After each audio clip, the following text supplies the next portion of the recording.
सावन का महीना, भगवान शिव की भक्ति का पवित्र समय, जब हर शुभ काम फल देता है। लेकिन क्या आप जानते हैं, सावन में 5 ऐसी चीजें हैं जिनका दान करना आपके जीवन में भारी संकट ला सकता है। अगर आपने अनजाने में भी इन्हें दान कर दिया तो सुख, शांति, धन और सेहत सब कुछ धीरे धीरे आपसे दूर जा सकता है। तो इस वीडियो को आखिर तक जरूर देखिए, क्योंकि आज हम बताएंगे वो 5 चीजें जिनका दान सावन में करना मना है, और जानेंगे इसका रहस्य भी। दोस्तों, दान करते समय लोग ऐसी चीजें भी दे देते हैं जो नहीं देनी चाहिए। इन चीजों का दान करने से घर में दरिद्रता आ जाती है, मां लक्ष्मी नाराज होकर चली जाती हैं और पति के बीच भी परेशानियां खड़ी हो जाती हैं। कई बार तो पति पर इतना बड़ा संकट आ जाता है कि दुर्घटना में उसकी मृत्यु तक हो सकती है, और पत्नी बाद में भगवान को दोष देती है कि उन्होंने उसका सहारा ही छीन लिया। कुछ लोग भगवान को यह भी कहते हैं कि उन्होंने उन्हें गरीब क्यों बनाया, जबकि असल में वे खुद शास्त्रों की बातें नहीं मानते और गलतियां करते हैं। श्री कृष्ण भगवान ने कहा है कि अगर कोई व्यक्ति सावन के महीने में यह 5 चीजें किसी और को दे देता है तो उसकी बर्बादी निश्चित है। दोस्तों, अगर आप भी इन 5 चीजों को किसी को भलाई समझकर दे रहे हैं तो समझ लीजिए आप अपने पैरों पर खुद कुल्हाड़ी मार रहे हैं। इंसान पहले खुद गलती करता है, फिर भगवान को दोष देने लगता है और कहता है, हे प्रभु, आपने मेरे साथ ऐसा क्यों किया। हो सकता है आप भी जाने अनजाने अपने घर में यही गलती कर रहे हो। तभी आपके घर में नकारात्मक ऊर्जा का असर बढ़ गया होगा, और जब घर में इस तरह की गलतियां होती हैं तो घर की दशा और दिशा दोनों ही बिगड़ जाती है। अगर हम इन चीजों का दान करते हैं तो सुख, शांति भी हमारे हाथ से चली जाती है। भक्तों, भूल कर भी इन 5 चीजों को किसी को ना दें, नहीं तो आपको मुश्किल में पड़ते देर नहीं लगेगी। श्री कृष्ण जी के अनुसार हमें घर की कुछ चीजें दूसरों को ना तो उधार में देनी चाहिए और ना ही भेंट या दान में, क्योंकि इससे घर की बरकत भी चली जाती है। बचपन से हमें सिखाया गया है कि दान करने से पुण्य मिलता है और भगवान अच्छे कर्म करने वालों को अच्छा फल ही देते हैं। पर कुछ चीजें ऐसी होती हैं जो अगर आप दूसरों को देते हैं तो उसके साथ अपने घर का सुख और समृद्धि भी खो देते हैं। इसलिए सावधानी जरूरी है, ताकि बाद में भगवान को दोष देने की नौबत ही ना आए। हमारे चैनल के माध्यम से हम आपको यही समझाना चाहते हैं कि भक्ति करते समय भी समझदारी जरूरी है, ताकि आपका घर खुशहाल और सुरक्षित रहे। अगर कोई गलती करते हैं तो लक्ष्मी भी चली जाती है, क्योंकि इन्हीं चीजों के साथ आपके घर की सुख, शांति और लक्ष्मी, सुख और समृद्धि जुड़ी होती है। अगर आप यह चीजें दूसरों को दे देते हैं तो आपके घर में दरिद्रता आ सकती है और मां लक्ष्मी रूठ कर चली जाती हैं, जिससे आपको आर्थिक तंगी का सामना करना पड़ सकता है। भक्तों, गुरुजी कहते हैं कि हमारा घर वास्तुशास्त्र के अनुसार ही चलना चाहिए, क्योंकि अगर कोई व्यक्ति वास्तुशास्त्र की बातों को नजरअंदाज करता है तो उसके घर में बर्बादी के संकेत दिखने लगते हैं। हमें अपने घर को सुरक्षित और खुशहाल बनाना है, ताकि घर का हर सदस्य सुखी और स्वस्थ रह सके। भक्तों, रसोई घर में भी कभी ऐसी गलतियां मत करना, क्योंकि भगवान कहते हैं कि जो भी व्यक्ति सच्चे मन से पूजा पाठ करता है उसकी मनोकामना मैं पूरा करता हूं और उसे अपने आशीर्वाद से भर देता हूं।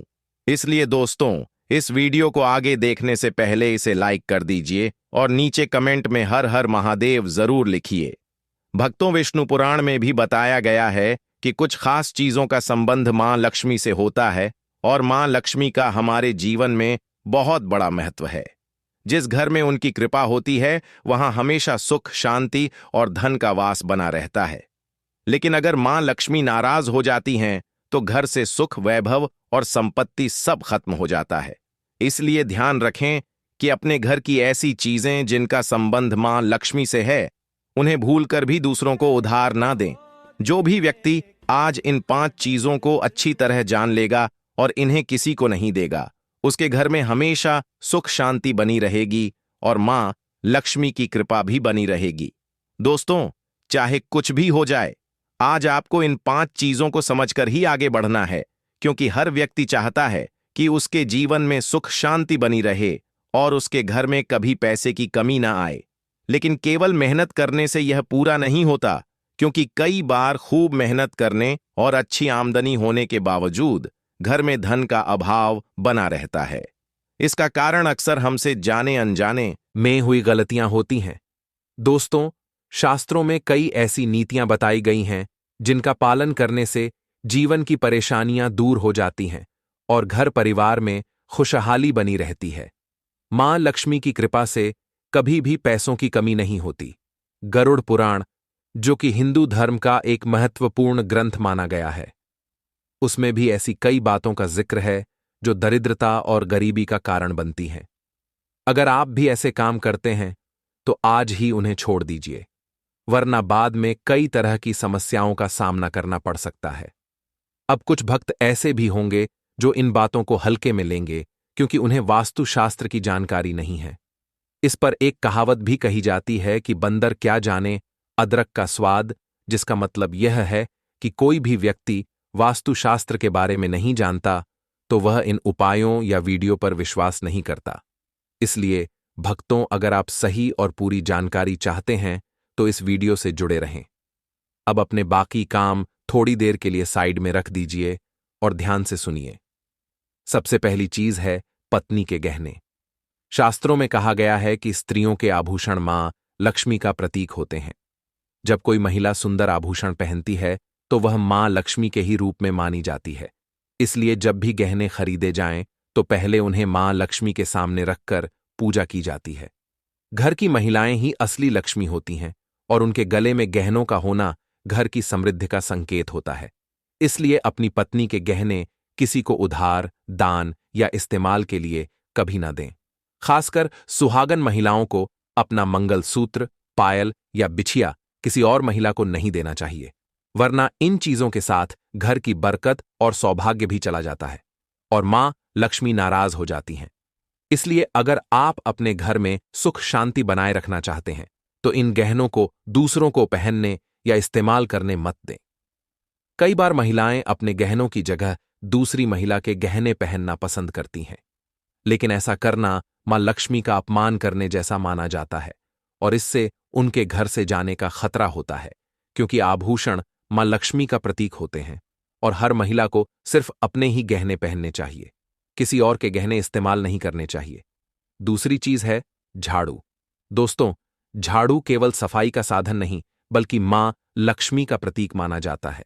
झाड़ू से घर की नकारात्मक ऊर्जा दूर होती है, इसलिए घर की झाड़ू कभी किसी को उधार या इस्तेमाल के लिए मत दें। अगर झाड़ू पुरानी या खराब हो जाए तो उसे बहते जल में बहा दें, लेकिन किसी को ना दें और ना ही कचरे में फेंकें, क्योंकि अगर आपके घर की झाड़ू कोई और इस्तेमाल करता है तो इसका सीधा असर आपके घर की बरकत और शांति पर पड़ता है। साथ ही यह भी याद रखें कि कभी भी दूसरों के घर की झाड़ू अपने घर में इस्तेमाल मत करें, क्योंकि ऐसा करने से उनके घर की नकारात्मक ऊर्जा आपके घर में आ सकती है। इसलिए हमेशा झाड़ू को ऐसी जगह रखें जहां बाहर से आने वाला कोई भी व्यक्ति उसे ना देख पाए, क्योंकि अगर झाड़ू दिख जाती है तो घर में वास्तु दोष पैदा हो सकता है। साथ ही अगर झाड़ू पुरानी या टूट चुकी हो तो उसे तुरंत घर से बाहर निकाल दें। लेकिन ध्यान रखें कि झाड़ू को कभी बिस्तर के नीचे या रसोई में न रखें, क्योंकि इससे घर में कलह बढ़ सकता है और परिवार के सदस्यों में आपसी लड़ाई झगड़े हो सकते हैं। भक्तों, झाड़ू को कभी पैर से नहीं छूना चाहिए, क्योंकि ऐसा करना मां लक्ष्मी का अपमान माना जाता है और इससे घर में नकारात्मक ऊर्जा और आर्थिक नुकसान हो सकता है। अगर आप घर में झाड़ू रखते हैं तो उसके वास्तु नियम जरूर जान लें, ताकि घर में हमेशा बरकत बनी रहे और सुख शांति बनी रहे। इसके अलावा जब भी कोई घर का सदस्य बाहर जाने वाला हो तो उसी वक्त झाड़ू का इस्तेमाल ना करें, क्योंकि ऐसा करने से जाने वाले के काम में रुकावट आ सकती है और उसे सफलता नहीं मिलती। दोस्तों, खास तौर पर जब आपके घर में नई बहू का आगमन हो या बेटियां विदा होकर ससुराल जा रही हों, तब भी झाड़ू तुरंत मत लगाइए। ऐसा माना जाता है कि इससे घर की लक्ष्मी नाराज हो सकती है और आपको धन हानि हो सकती है। तीसरी चीज की बात करें तो सूरज ढलने के बाद दूध, दही, चावल, नारियल, आटा जैसी सफेद चीजों का दान या उधार देना अशुभ माना जाता है, क्योंकि शास्त्रों में कहा गया है कि सफेद चीजों से बुरी नजर जल्दी लगती है और घर की सकारात्मक ऊर्जा कम हो जाती है। इसलिए अगर आप देना ही चाहते हैं तो नई चीजें खरीद कर दीजिए, लेकिन अपने घर की रसोई से भूल कर भी ना दें। खासकर नमक तो कभी नहीं देना चाहिए। चौथी बात यह है कि मां लक्ष्मी धन की देवी हैं और हमें हर हाल में कोशिश करनी चाहिए कि वह हमारे घर में प्रसन्न रहें, क्योंकि जिस घर में उनकी कृपा होती है वहां धन, सुख और समृद्धि बढ़ती है। अगर आपने अपनी पत्नी के पास कोई पैसा रखा है तो उसे किसी को उधार मत दीजिए, क्योंकि पत्नी का धन घर की लक्ष्मी का प्रतीक होता है और अगर आप इसे बाहर दे देते हैं तो मां लक्ष्मी नाराज होकर घर छोड़ सकती हैं। हमारे चैनल के माध्यम से हम आपको यही बता रहे हैं कि इन बातों का ध्यान रखें, ताकि भविष्य में आपको पैसे की तंगी का सामना करना पड़ सकता है। खासकर त्योहार या एकादशी के दिन अपनी तिजोरी में रखा हुआ धन किसी को भी ना दें, क्योंकि माना जाता है कि इससे मां लक्ष्मी का अपमान होता है और धन की कमी होने लगती है। दोस्तों, पांचवी बात यह है कि मां लक्ष्मी वैभव और सौभाग्य देने वाली देवी हैं और वह अन्नपूर्णा का रूप भी मानी जाती है। इसलिए जब भी हम भोजन ग्रहण करें तो पहले मां अन्नपूर्णा को धन्यवाद करना चाहिए। रसोई की पवित्रता और समृद्धि बहुत जरूरी होती है और इसी वजह से रसोई में उपयोग होने वाली पांचवी चीज जैसे चकला, बेलन और तवा, इनका दूसरों को उधार या इस्तेमाल के लिए देना बिल्कुल गलत माना गया है, क्योंकि यह चीजें मां लक्ष्मी को प्रिय होती हैं और इन्हें देने से आपका भाग्य भी दूसरों के साथ चला जाता है। इसलिए घर का चकला, बेलन या तवा कभी किसी को ना दें, वरना दुर्भाग्य घर में आ सकता है। दोस्तों, छठी चीज है नुकीली वस्तुएं, जैसे चाकू, कैंची या तलवार। इनका दान या उधार देना भी सही नहीं माना गया, क्योंकि ज्योतिष के अनुसार इससे घर में झगड़े बढ़ते हैं और रिश्तों में तनाव आता है। इसके अलावा स्टील के बर्तन भी दान करने से बचना चाहिए, क्योंकि शास्त्रों में कहा गया है कि स्टील के बर्तन दान करने से परिवार में कलह और गरीबी आती है और घर में शांति भंग होती है। अगर आप अब तक स्टील का बर्तन दान करते रहे हैं तो आगे से ऐसा ना करें। साथ ही प्लास्टिक की चीजें भी कभी दान में नहीं देनी चाहिए, क्योंकि यह मां लक्ष्मी को अप्रसन्न कर सकती हैं। सूर्यास्त के बाद प्याज और लहसुन का दान भी मना किया गया है, क्योंकि ऐसा करने से घर की सकारात्मक ऊर्जा कम होती है। दोस्तों, सातवीं बात है फटी हुई किताबें या ग्रंथ, इनका दान नहीं करना चाहिए, क्योंकि यह अशुभ संकेत माना जाता है और इससे मां सरस्वती का अपमान होता है। इसके अलावा पुराने या जला हुआ तेल भी कभी दान न करें, क्योंकि ऐसा करने से धन का नुकसान होता है और घर में दरिद्रता आती है। तो दोस्तों, यह थी वह 5 चीजें जो दूसरों को कभी उधार में नहीं देनी चाहिए। दान का महत्व हर धर्म में बताया गया है और सनातन धर्म में तो इसे विशेष रूप से पुण्य का कार्य माना गया है, जहां सदियों से दान देने की परंपरा चलती आ रही है। दोस्तों, गुप्त दान को सबसे श्रेष्ठ माना गया है, क्योंकि ऐसा दान बिना किसी दिखावे और स्वार्थ के किया जाता है। गुप्त दान करने से व्यक्ति के पाप खत्म होते हैं और पुण्य में बढ़ोतरी होती है। लेकिन दान करते समय कुछ जरूरी बातों का ध्यान रखना चाहिए। दान का मतलब यह बिल्कुल नहीं है कि जो चीज आपके किसी काम की नहीं है या जो खराब हो चुकी है वही दान कर दी जाए। ऐसा दान शास्त्रों में स्वीकार नहीं किया गया है। दान चाहे तन से हो, मन से हो या धन से हो, लेकिन उसमें निस्वार्थ भावना होना जरूरी है। वैसे तो दान कभी भी किया जा सकता है, लेकिन कुछ समय ऐसे माने गए हैं जब किया गया दान कई गुना ज्यादा फल देता है। मान्यता है कि कुछ चीजें ऐसी हैं जिनका रोज सुबह दान किया जाए तो घर में सुख, शांति और समृद्धि हमेशा बनी रहती है। जैसे सुबह की पहली रोटी गाय को खिलाना बहुत बड़ा पुण्य कार्य माना गया है। अगर आप कोई दूसरा दान नहीं कर सकते तो सिर्फ रोज पहली रोटी गाय को जरूर दें। यह रोटी महादान के बराबर मानी गई है। सनातन धर्म में गाय को माता कहा गया है और उसमें 33 करोड़ देवी देवताओं का वास बताया गया है। इसीलिए गाय की सेवा और उसे रोटी खिलाने से सभी देवी देवताओं की कृपा मिलती है और घर में बरकत बनी रहती है। ध्यान रहे कि गाय के लिए ताजी रोटी ही सुबह निकालें और उसमें अगर हो सके तो थोड़ा गुड़ और चना भी मिलाकर दें। ऐसा करने से घर में सुख और शांति आती है। दोस्तों, इसके अलावा शास्त्रों में बताया गया है कि शनिदेव को तिल या सरसों का तेल दान करने से उनका आशीर्वाद मिलता है। लेकिन इस बात का हमेशा ध्यान रखें कि दान में कभी जला हुआ या इस्तेमाल किया हुआ तेल ना दें, क्योंकि इससे शनिदेव नाराज हो जाते हैं और जीवन में समस्याएं खड़ी हो सकती हैं।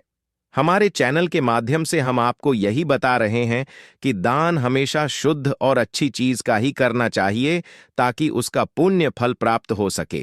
तो अब जब आप जान चुके हैं सावन में दान करने लायक नहीं होने वाली इन 5 चीजों के बारे में, तो ध्यान रखिए, श्रद्धा के साथ साथ सही जानकारी भी जरूरी है, क्योंकि भक्ति तभी फल देती है जब वो शास्त्रों के अनुसार हो। अगर वीडियो अच्छा लगा हो तो लाइक जरूर करें, कमेंट में ओम नमः शिवाय लिखें और सब्सक्राइब करना बिल्कुल ना भूलें, क्योंकि अगली वीडियो में हम बताएंगे सावन में क्या दान करने से मिलती है भगवान शिव की विशेष कृपा मिलते हैं। अगली उपाय के साथ। हर हर महादेव।